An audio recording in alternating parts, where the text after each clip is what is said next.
Helmet খুলে ব্যাটটা উঁচিয়ে ধরলেন তানজিদ হাসান তামিম। মুহূর্তটা যেন কোনোভাবেই থামতে চাইছিল না। সতীর্থদের অভিনন্দন, ডাগআউটে উচ্ছ্বাস আর তামিমের মুখে তৃপ্তির হাসি। টেস্ট ক্যারিয়ারে প্রথম সেঞ্চুরি তামিমের। শুধু তাই নয়, টেস্ট ফরম্যাটে অস্ট্রেলিয়ার মাটিতে তানজিদ তামিম প্রথম বাংলাদেশি ব্যাটার যিনি কিনা শতক হাঁকিয়েছেন।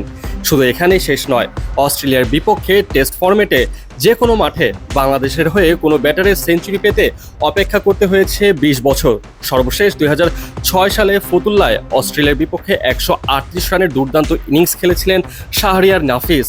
এরপর অনেক ব্যাটার এলেন গেলেন, কিন্তু অস্ট্রেলিয়ার বিপক্ষে টেস্টে ৩ অঙ্কের ছোঁয়ার সুযোগ আর কেউ কাজে লাগাতে পারেনি। সে অপেক্ষার অবসান ঘটালেন তানজিদ তামিম। সেঞ্চুরি পূর্ণ হওয়ার সঙ্গে সঙ্গে ডাগআউটে দেখা যায় দারুণ দৃশ্য।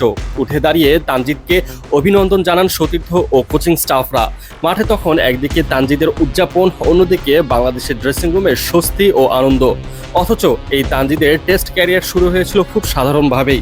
গত মে মাসে ঘরের মাঠে পাকিস্তানের বিপক্ষে অভিষেক ম্যাচে ২ ইনিংসে তার রান ছিল ২৬ ও ৪। এরপর অস্ট্রেলিয়ার বিপক্ষে ডারউইনে দ্বিতীয় টেস্ট, আর এই ম্যাচে বদলে গেল গল্পটা।